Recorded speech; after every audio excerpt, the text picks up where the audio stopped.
I'm 94 years old, and I've had more time than most to watch how a life turns out, not how it begins, not how it looks from the outside, but how it ends. And I'm going to tell you something that might make you uncomfortable, but it's the truth. Most people don't lose their lives all at once. They lose them slowly, quietly, in ways they don't even notice until it's too late to get them back. I've sat beside hospital beds. I've held hands that were cold and fading.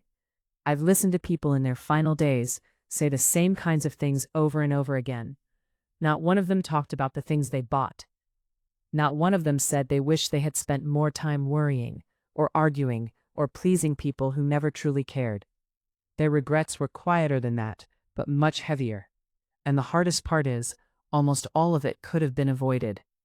You see, people think a long life is about luck, good genes, right place, right time. But after nearly a century of living, I can tell you that's not what makes the difference. The difference comes from the things you allow into your life, and more importantly, the things you refuse to let go of. That's where most people go wrong. They keep habits that drain them. They hold on to thoughts that poison them. They repeat patterns that slowly wear them down, year after year, until one day there isn't much left of who they could have been.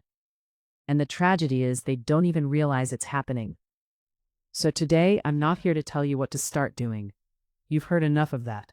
Start this, start that, wake up earlier, work harder. No, that's not what changes a life. What changes a life is what you stop. Because every habit you remove gives something back. Your energy, your peace, your time.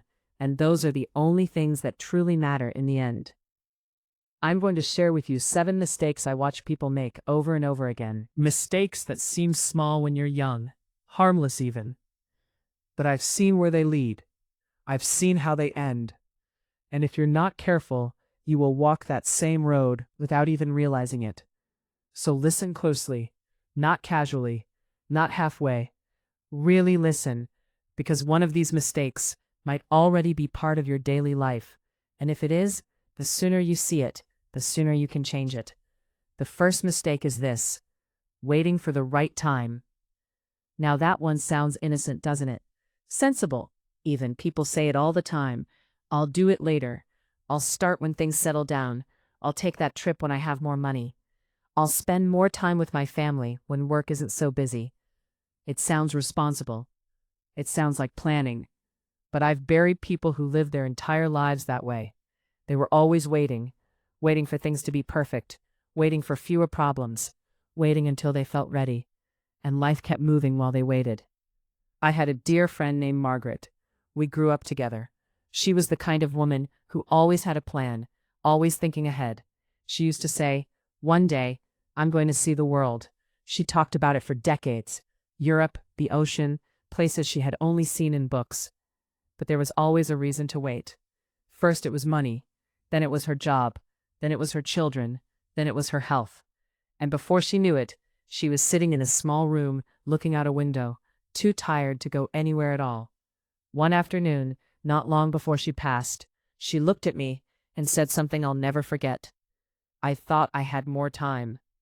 That sentence has followed me ever since. Because the truth is, you don't know how much time you have. Not really. You assume, you hope, but you don't know. And yet, people spend their lives acting as if time is guaranteed. They delay joy. They postpone rest. They put off love. They treat life like something that can be scheduled for later. But later is a dangerous word. Later turns into next year. Next year turns into someday. And someday has a way of never arriving. Now, I'm not telling you to be reckless. I'm not saying abandon your responsibilities or ignore reality. But there's a difference between being responsible and being afraid to live. If there's something in your heart that matters to you, something you keep pushing aside, you need to ask yourself a simple question. What am I waiting for? Because whatever your answer is, I can promise you this: there will always be another reason to wait. Always. Life does not suddenly clear a path for you. It doesn't pause and say, "Now everything is perfect, go ahead." You have to choose. You have to decide that your life is happening now, not later. That the people you love matter now, not when it's more convenient. That your happiness is not something you earn at the end, but something you allow along the way. I have lived long enough to see how quickly things can change. A phone call, a diagnosis, an accident. One moment, everything is normal. And the next, everything is different. And in those moments, all the waiting in the world doesn't help you. All it leaves you with is what you didn't do. So if you take anything from what I'm saying, let it be this. Stop waiting. Stop telling yourself you'll start living after one more milestone, one more obligation, one more delay. Because the life you keep postponing is the only one you have. And one day, whether you're ready or not, you will run out of later. And when that day comes, the question won't be what you planned to do. It will be what you actually did. The second mistake I watched ruin more lives than I can count is something people rarely admit out loud, because on the surface, it looks like kindness. It looks like being a good person. It even earns you praise. But underneath all of that, it slowly drains the life out of you. I'm talking about living your life, trying to please everyone else. Now, when you're young, this habit forms quietly. You say yes when you want to say no. You agree when you feel something different inside. You show up for people even when you're exhausted, even when your heart isn't in it. And at first, it feels harmless. In fact, it feels right. People thank you, they rely on you, they call you dependable, generous, selfless. But what they don't see is what it's costing you. I know this because I lived that way for many years. I was the one everyone came to: family problems, church duties, neighbors needing help, friends needing someone to listen for hours. I was always there, always saying yes, always putting myself last. And for a long time, I told myself that was what a good life looked like. But slowly, something started to change inside me. I was tired all the time, not just in my body, but deep in my spirit. I began to feel a quiet resentment I didn't understand. Nothing dramatic, just a constant heaviness, like I was carrying something that didn't belong to me. And one day, it finally became clear. I had built a life where everyone else's needs came first, and mine barely existed at all. That realization doesn't come all at once. It creeps in. You notice you don't have time for things you once loved. You notice you feel obligated more than you feel joyful. You notice that even when you're surrounded by people, you feel strangely alone, because you're not living your life. You're managing everyone else's. I remember a moment that changed everything for me. A neighbor of mine used to come by unannounced, sometimes staying for hours, talking and talking while I nodded and listened. She was lonely, and I understood that. But those visits always left me drained. One afternoon, she knocked on my door again, and for the first time in my life, I didn't open it. I stood there quietly just on the other side, feeling my heart pound like I was doing something wrong. It felt uncomfortable. It felt selfish. But it also felt peaceful. That was the beginning. People think setting boundaries is harsh. They think saying no will push others away. But what I learned is this: the people who truly care about you will respect your limits, and the ones who don't were never respecting you to begin with. You cannot live a full life if you are constantly abandoning yourself. Every time you say yes when you mean no, you chip away at your own well-being. You trade your time, your energy, your peace for approval that never truly satisfies you. And here's the part people don't like to hear. No matter how much you give, it will never be enough for everyone. There will always be another request, another expectation, another reason someone needs you. If you build your life around meeting all of those, you will wake up one day and realize you've disappeared from your own story. I have seen this happen to so many people. People who meant well. They reached the later years of their lives feeling empty, not because they didn't give enough, but because they gave everything without protecting anything for themselves. And by then, they didn't know who they were anymore. So I made a change. Not all at once, and not perfectly, but I started paying attention to how I felt. When something drained me, I allowed myself to step back. When I needed rest, I took it. When I didn't want to do something, I learned to say no, gently but firmly. And something surprising happened. My life didn't fall apart. In fact, it became calmer, lighter, more honest. The relationships that mattered grew stronger, because they were no longer built on obligation. and the ones that faded away were the ones that depended on me having no boundaries at all. That's not loss. That's clarity. You have to understand something very important. Your time is limited. Your energy is limited. Your life is limited.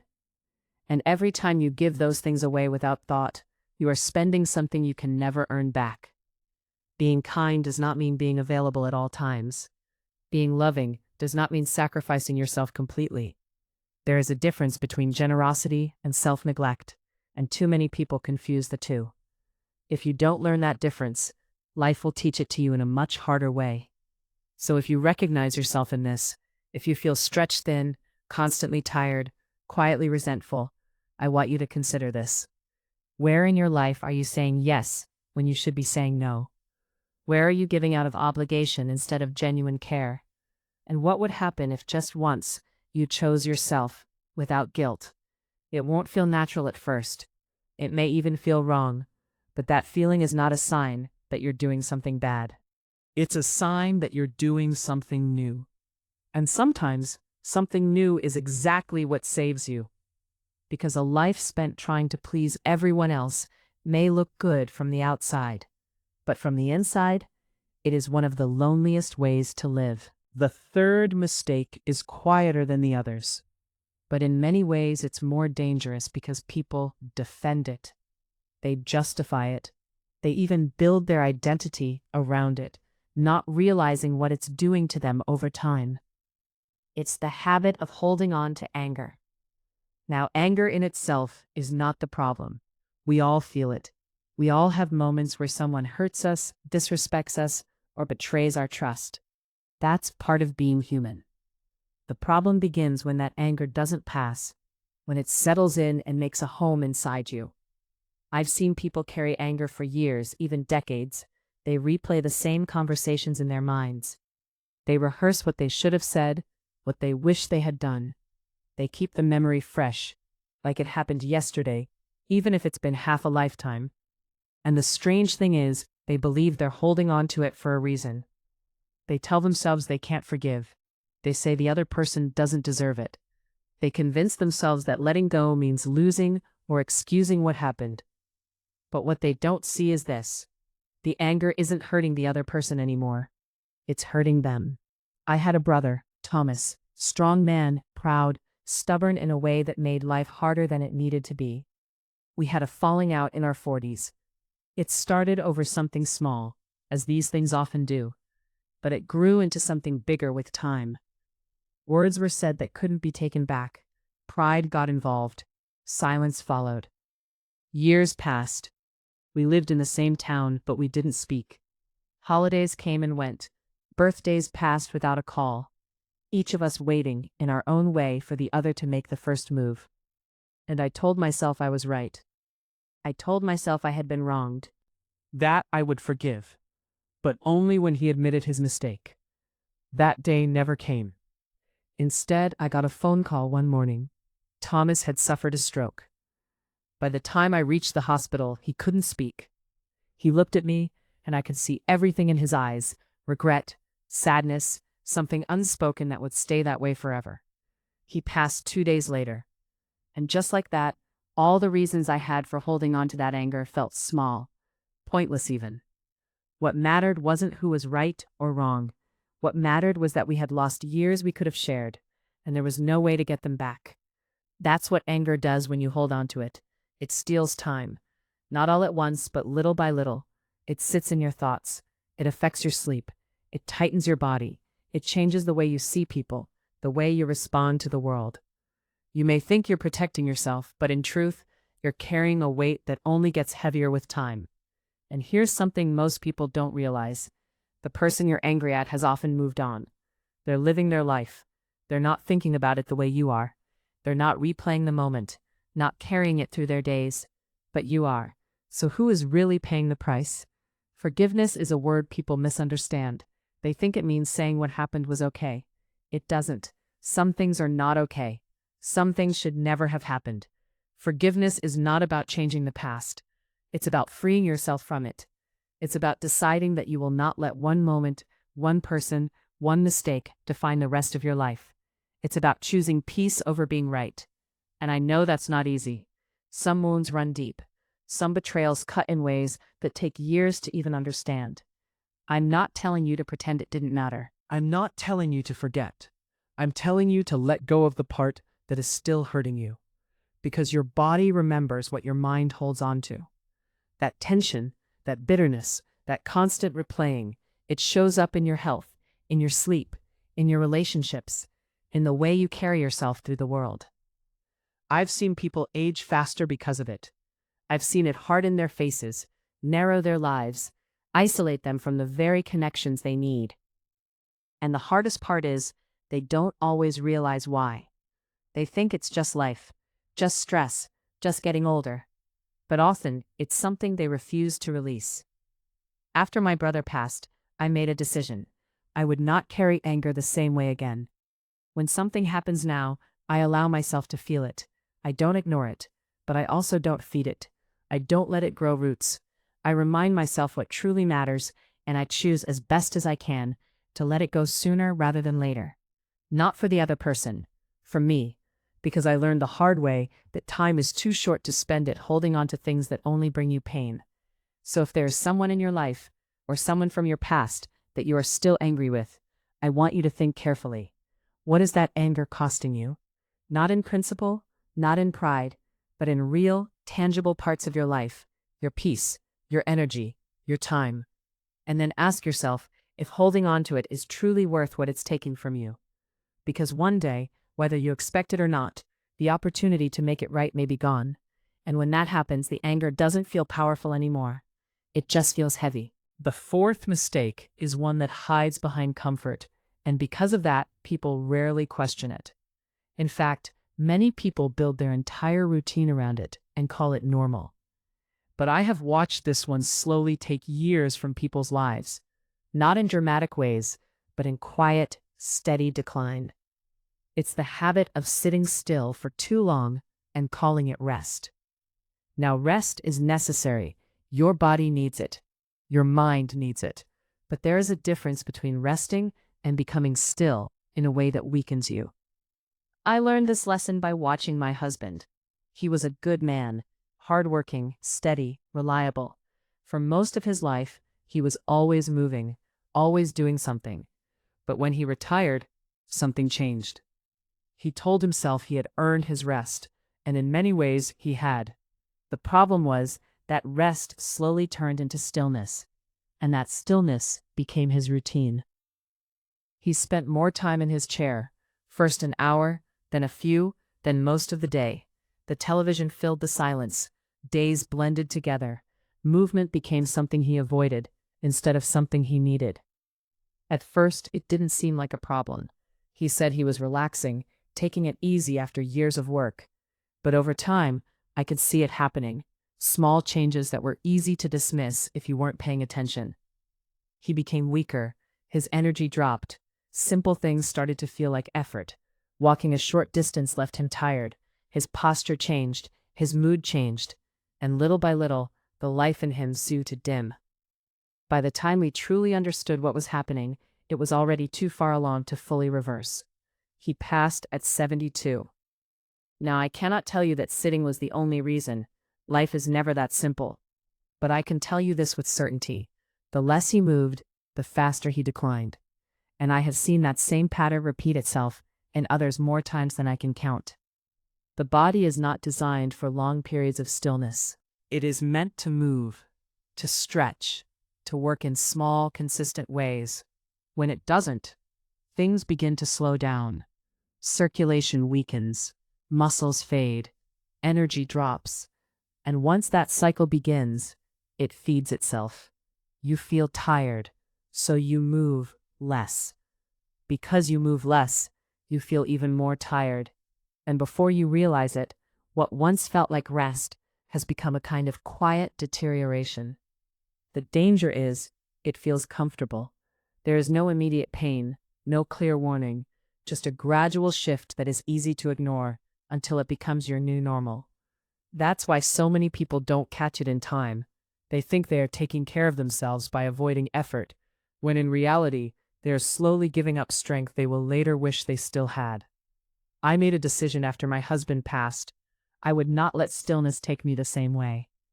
Now, I'm not talking about running marathons or lifting heavy weights. I have never stepped foot in a gym. That's not what this is about. I'm talking about simple movement, done consistently. I walk every day, even if it's just to the end of the road and back. I stand when I can instead of sitting for long stretches. I tend to small tasks around my home. I keep my body engaged in the rhythm of living. And it has made all the difference. There are mornings I wake up stiff, yes, that comes with age. But once I start moving, something shifts.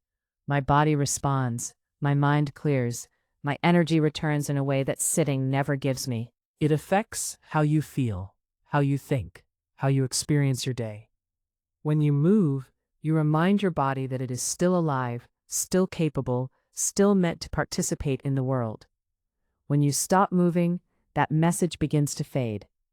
Now I want you to think about your own life. How much of your day is spent sitting? Not resting with intention, but simply staying still out of habit. At a desk, on a couch, in a chair, scrolling, watching, passing time. It adds up more than you think. And the problem isn't just what it does to your body, it's what it does to your sense of life itself.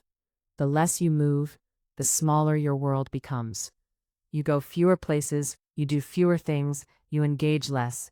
And slowly, without realizing it, your life begins to shrink. That's the part people don't talk about enough.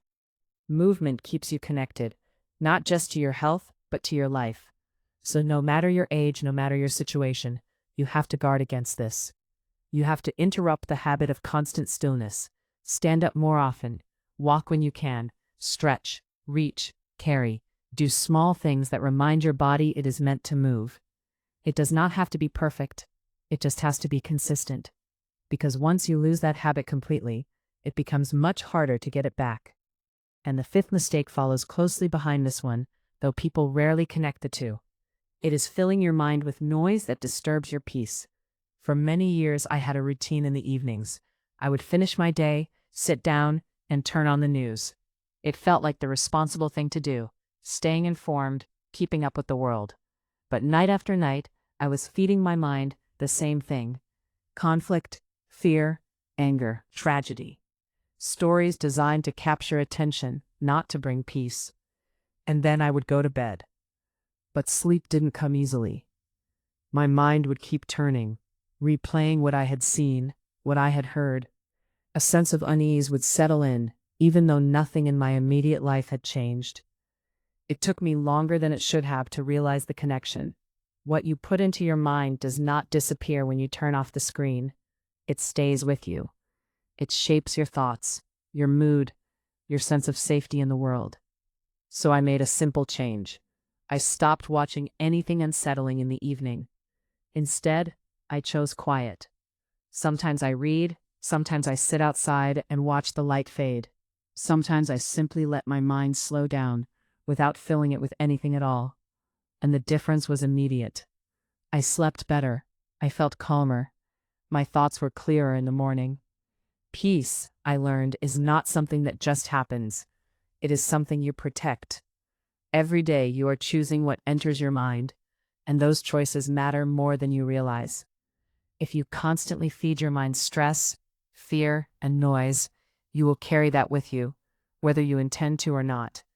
But if you choose calm, if you create space for quiet, your mind begins to settle in a way that supports you instead of working against you.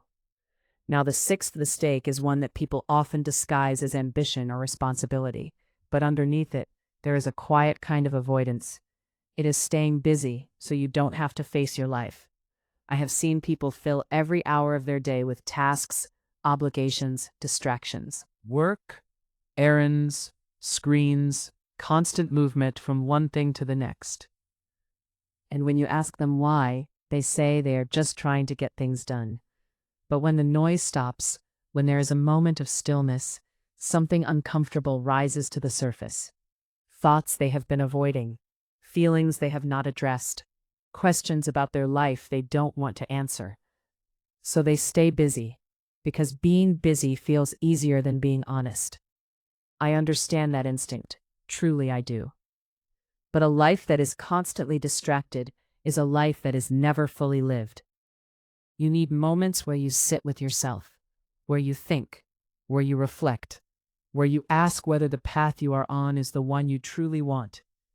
Without that, you can spend years moving in a direction that doesn't fulfill you, simply because you never stopped long enough to question it.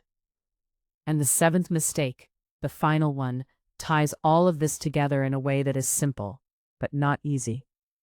It is believing that you have endless time to fix all of these things later. I have lived long enough to know that later is not a promise.